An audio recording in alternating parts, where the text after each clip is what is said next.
Alberto Convit nació en Buenos Aires el 9 de junio de 1954. Es un biólogo molecular argentino, doctor en Ciencias Biológicas y docente universitario de la Facultad de Ciencias Exactas y Naturales de la UBA. La vida de un científico no es muy distinta de la vida de una persona que no hace ciencia. En general, trabajamos mucho, tenemos muchas responsabilidades burocráticas para conseguir los fondos, para administrar los fondos. En mi caso particular soy director de un instituto, entonces también hay actividades burocráticas, pero lo más lindo no es esa actividad burocrática, sino el discutir el diseño de los experimentos con los discípulos y luego ver los resultados y ponerse contentos si los resultados son algo novedoso, o ponerse tristes si los resultados no son muy claros o dicen algo contrario a lo que uno esperaba. Lo que ocurre es que lo más lindo que tiene la ciencia experimental es que muchas veces uno se plantea un experimento, ¿no? y no obtiene el resultado que pensaba que iba a obtener, obtiene otro, pero ese otro que obtiene es mucho más interesante que el que quería obtener.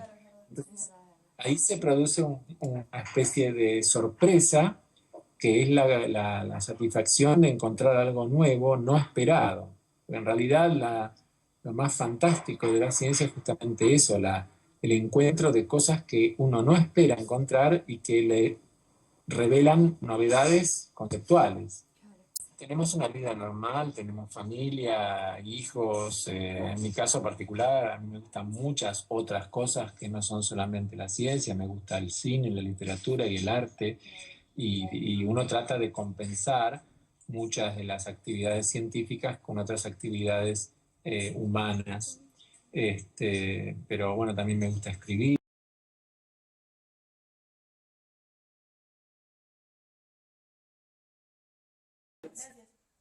En realidad, desde chico, en mi casa, mi papá era ingeniero civil, y daba clases de matemática en colegios secundarios, además de trabajar en su profesión como ingeniero.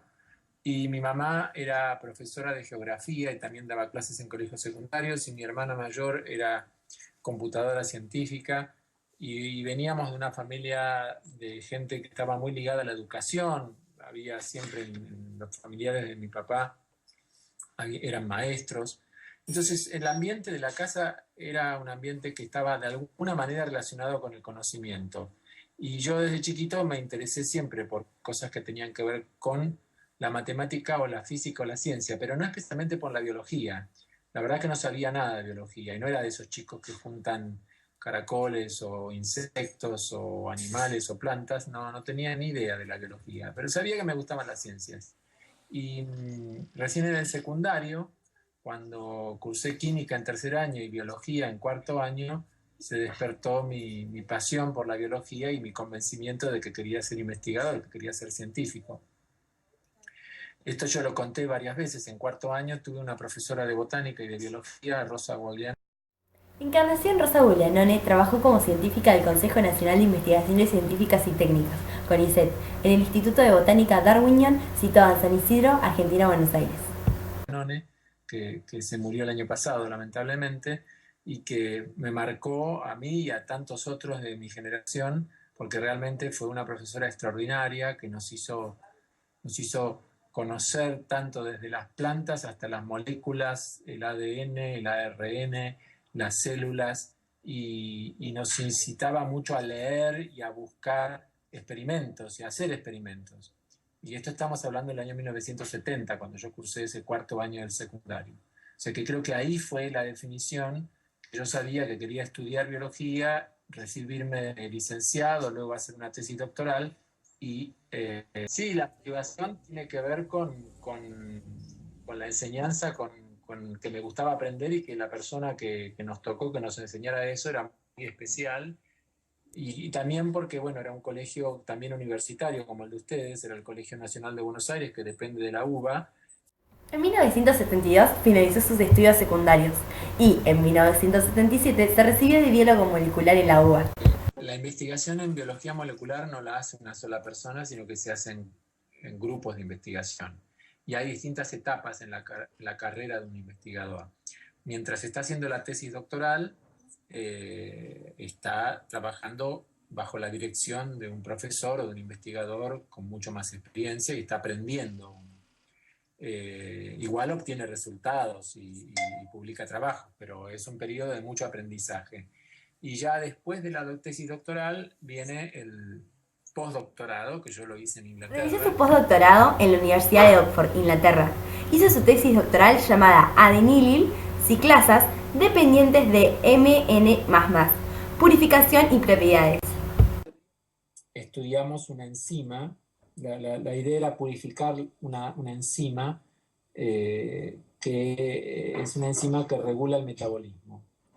Una enzima que se llama adenilato ciclasa, no importa el nombre, y que la función de esta enzima es fabricar un compuesto pequeño que dentro de las células regula el metabolismo y también regula la expresión genética. Con también un gran maestro que es el doctor Francisco Barale, que es argentino, y luego, ya después del postdoctorado, volví a la Argentina y empecé a trabajar ya en mi grupo, con mi propio grupo de investigación. El grupo está conformado por 10 doctores, incluyendo a Alberto, Manuel J. Muñoz, Luciana Giono, Valeria Bugiano, Celina Lafaile,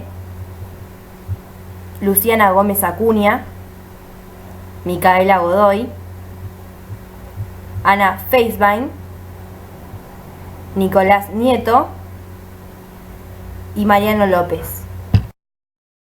Desde que hice el postdoctorado hasta el presente, trabajé en lo que se llama regulación de la expresión genética, es decir, en saber cómo funcionan los genes, en particular cómo funcionan los genes humanos. O sea, siempre mi modelo de trabajo fueron células humanas en cultivo o células animales en cultivo. Aunque ahora tengo un subgrupo que trabaja en plantas. Pero bueno, de todas maneras siempre me interesó cómo funcionan los genes, cómo hace un gen para dar la orden para fabricar una proteína. Y estando en Inglaterra, cuando estaba haciendo el postdoc en la década del 80, encontramos que el gen que estábamos estudiando podía fabricar más de una proteína. En realidad supimos que podía fabricar 20 proteínas distintas, siempre a partir del mismo gen, por un proceso que es muy complejo, que involucra lo que se llama splicing alternativo, que es que el ARN que es fabricado a partir del gen dentro del núcleo es cortado y empalmado de diversas formas, y según dónde se corta y dónde se empalma, da lugar a distintos tipos de ARN mensajero que a su vez dan lugar a distintos. Entonces, nosotros encontramos esto en el gen que estábamos estudiando en la década del 80, y cuando volví a la Argentina, durante un tiempo estudié cómo se regulaba el encendido y apagado de ese gen, y después empezamos a estudiar con tesistas y colaboradores cómo se regulaba ese fenómeno que hacía que cada gen produjera más de una proteína, cómo se regulaba el splicing alternativo.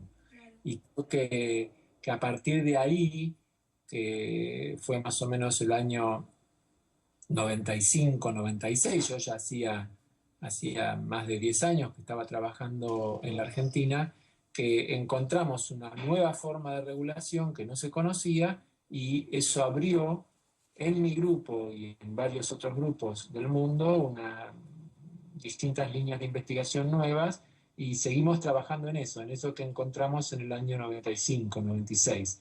Quiero decir, estamos estudiando cómo se regula que cada gen fabrique más de una proteína, pero a nivel de cómo se regula que cada gen se encienda o se apague. O sea, es complicado el acoplamiento entre el splicing alternativo y la transcripción del gen, es decir, el copiado del ADN al ARN. Sí. Es complicado.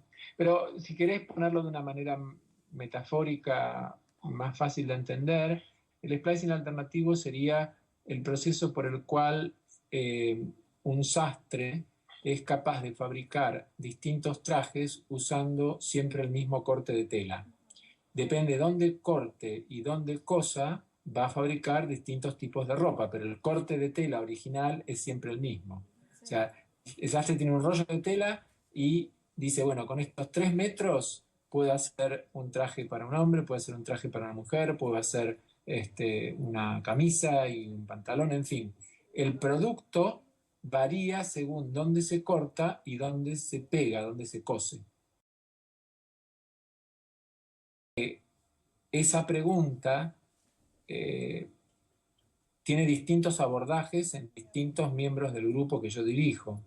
Y, por ejemplo, hay una parte del grupo que estudia en particular ese fenómeno en las plantas.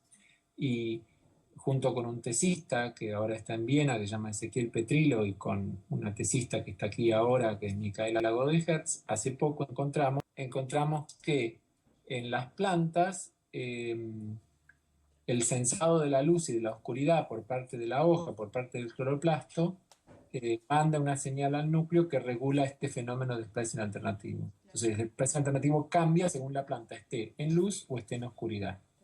Y encontramos que es el cloroplasto el sensor de la luz, más allá de su función de hacer fotosíntesis, es el que sensa la luz y manda una señal al núcleo, de modo que el splicing se afecta, se altera, se cambia según la planta esté iluminada o esté a oscuras.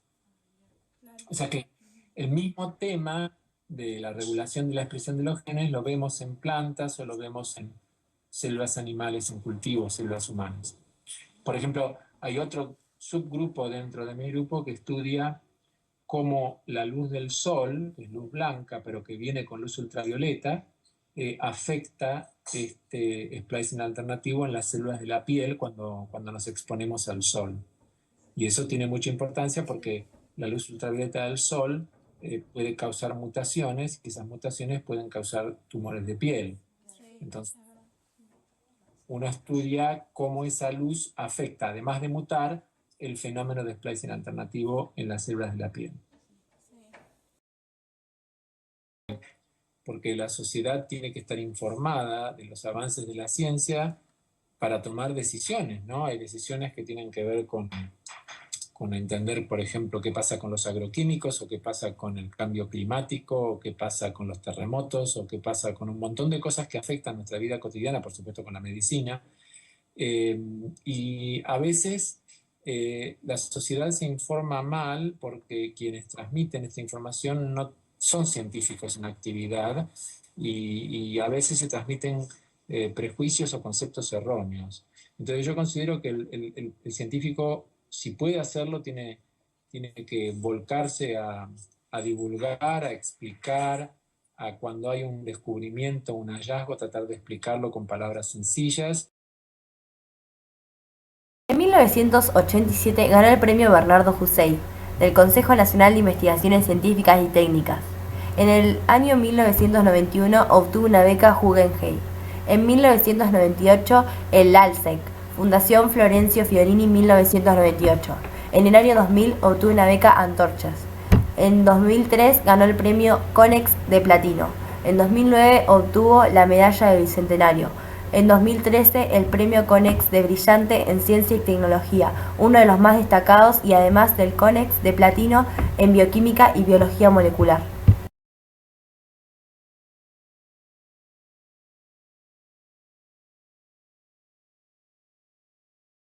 Alberto Kornblith se identifica como uno de los científicos más reconocidos de la Argentina por sus investigaciones, aportes y reconocimientos.